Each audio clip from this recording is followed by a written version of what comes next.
welcome to Spotlight on the Middle East. I'm Marty Wasserman, and I'm here with our resident Middle East historian, David Mayer-Levy. On today's program, we're going to show a couple of interviews with one of Israel's best-known historians.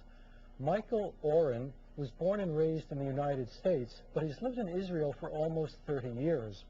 His book on the Six-Day War and how it changed the face of the Middle East was a New York Times bestseller and won several book awards.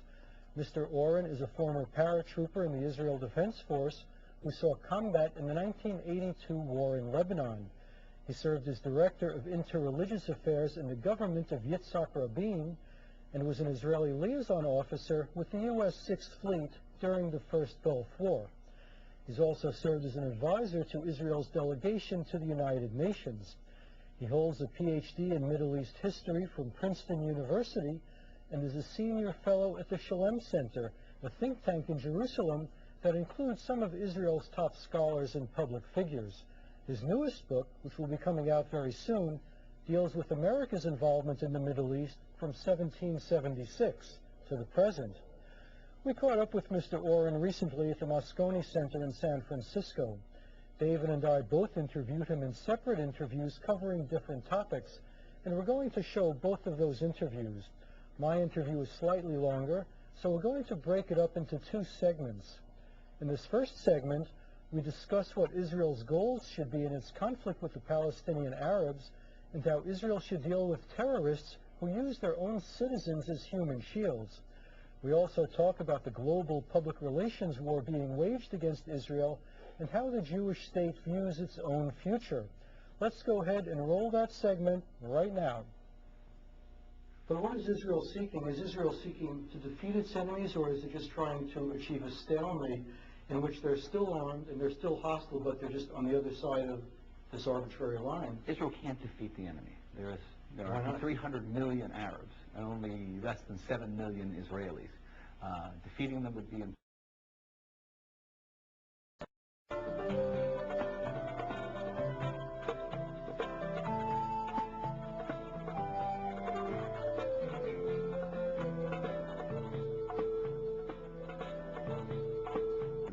But we're talking about the Palestinian Arabs. Do you think all the Arab countries would come to the aid of the Palestinians if Israel...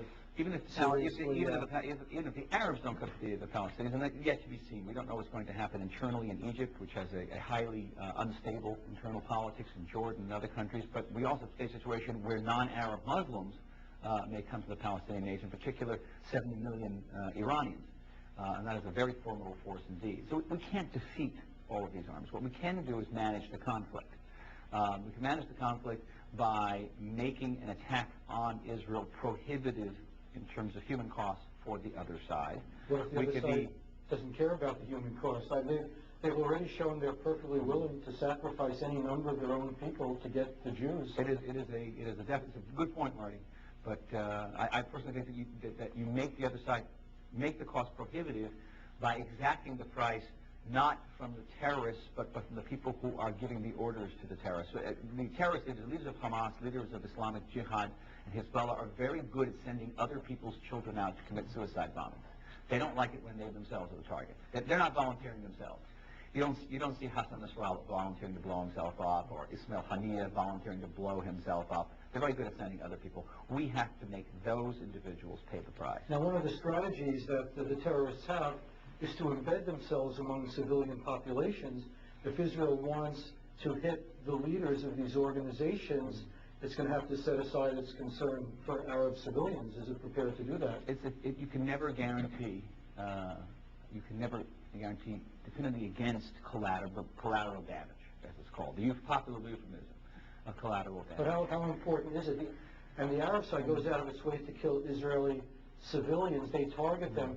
Isn't it very much an asymmetrical war if they can target Israeli civilians, but Israel has to be very careful about Arab civilians? It's a thoroughly asymmetrical war. When we kill civilians on the other side, accidentally, we apologize, we offer compensation, we have an internal investigation, we beat our breasts. When the other side kills civilians on our side, they celebrate. They call a press conference. Just before I left Israel, Hamas killed a 57-year-old woman in Sderot with a Qassam rocket. They called a press conference to celebrate. This is what we're dealing with. with that, we have to, in responding to terror, we have to weigh the costs against the benefits. And the costs also include the moral costs. If we know that a terrorist leader is in a certain apartment building, but that apartment building is filled with women and children, then we have to take the cost into account, the moral cost of what it's going to cost us as a society, not just the way we're going to look on CNN, but also how we regard ourselves if we hit that building. We may kill the terrorist leader, but we also may kill 14 civilians. Now, the last time this happened in Gaza, Israel opted, we had all of Hamas meeting in one building, and Israel opted to use a 500-pound bomb rather than a 1,000-pound bomb because it was felt that the 1,000-pound bomb would endanger adjacent buildings and kill civilians, and as a result, none of the Hamas leaders were killed. Now, talking about civilians, for every terrorist who's out in the field wielding a weapon, there's a whole infrastructure of people behind him who make it possible for him to carry that weapon. Right. And they're all wearing civilian clothes.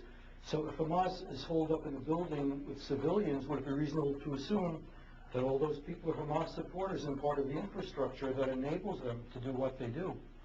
Again, it's part of the deep moral grayness in which we operate today. Gone are the days where Israeli soldiers took the field against Arab soldiers who were wearing uniforms and clearly marked tanks and clearly marked planes. We're in a completely different realm of military engagement, one for which international law doesn't even have an answer. International law is still talking about regular armies meeting on the field.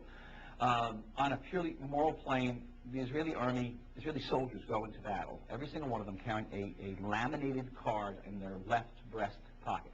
That laminated card contains the IDF Code of Ethics, which delineates what are the parameters of actions that Israeli soldiers can take against an enemy operating in a civilian area.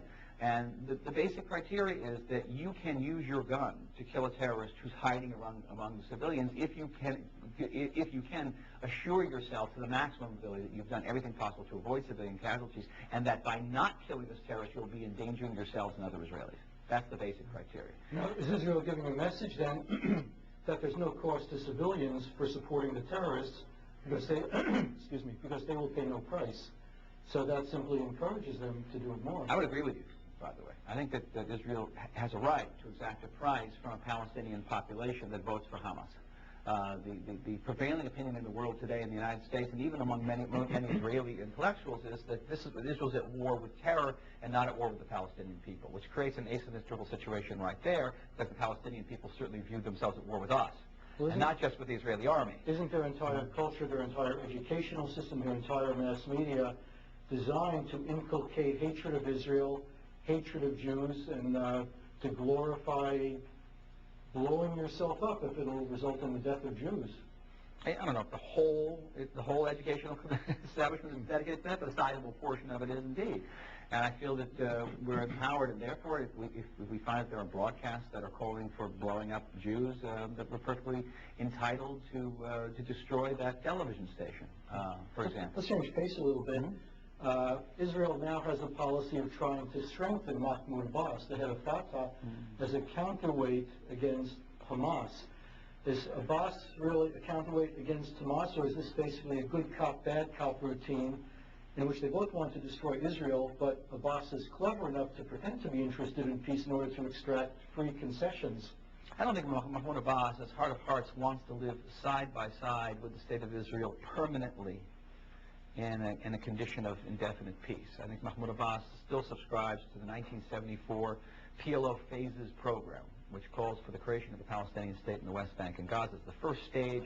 Eventually that state would expand out to include beyond what we call the 67 border, the Green Line, to include parts of Israel. And the third stage would be the creation of a democratic, secular state in all of Palestine, a Palestinian state, not a Jewish Zionist state. So I think the basic difference between Mahmoud Abbas and Hamas is tactical. On the other hand, Israel can try to build up Mahmoud Abbas all they want to. At the end of the day, Mahmoud Abbas has neither the power nor the inclination to take away one gun from Hamas. He simply won't do that. Now, Israel has actually been giving guns to Abbas. Will they eventually be turned not against Hamas, but against Israel itself? It's possible. It's possible. Right now, there's no shortage of tank missiles, even anti-aircraft missiles into Gaza. Now, for a country like Israel to survive against all these threats, I think it has to have a strong sense of its own identity. How do Israelis see their own identity? How do they envision their country What kind of shape do they see their country in, say, 50 years from now? No, Israelis are very concerned. I think the level of public concern in Israel is just about as high as it's been in the 60 years of Israel history, certainly since I've lived there, and I've lived there close to 30 years. We have a leadership crisis in our country. One of the few things that's keeping Ehud Olmert in power is the absence of any heir apparent. The only real contender for the position of Prime Minister has been Netanyahu, who still lacks a tremendous degree of public confidence in Israel. People are afraid of Netanyahu to a certain degree. And there's a tremendous amount of dissatisfaction with the level of corruption in public life, which has managed to seep even into the army, which had never happened before. So Israel has a tremendous amount of house cleaning to do, and if we're going to survive in these very perilous times and hazardous environment, we're going to have to cultivate a leadership which is able to take on those challenges in the way that Levi Eshkol took on the challenges of 67 and Ben Gurion took on the challenges of 48. And how does that leadership get cultivated? Does the mass media play a role? The mass media certainly has the ability of who to highlight, who to present in a favorable light. Do they play a constructive role in developing Israeli leadership? Israeli media, as in the media in this country, tends to be liberal of center, to be left of center, very, very critical of the government. Israeli media is in many ways more free than the American media, freedom of expression. Things you could say in the Israeli paper you would probably get chucked in prison for in this country. And the media, having said that, though, polls indicate that Israelis formulate their political opinions not on the basis of what they're reading in the newspapers. I don't know what it is relative to the United States, but the role of the media in forming policy in Israel is far less than it is in other countries, only because Israelis are so skeptical about what they read in the paper. Now, one of the aspects of the Israeli-Arab conflict is the public relations war, the struggle for international public opinion. Excuse me. Do you think that Israel is taking this public relations war seriously enough? No, I do not. Emphatically do not.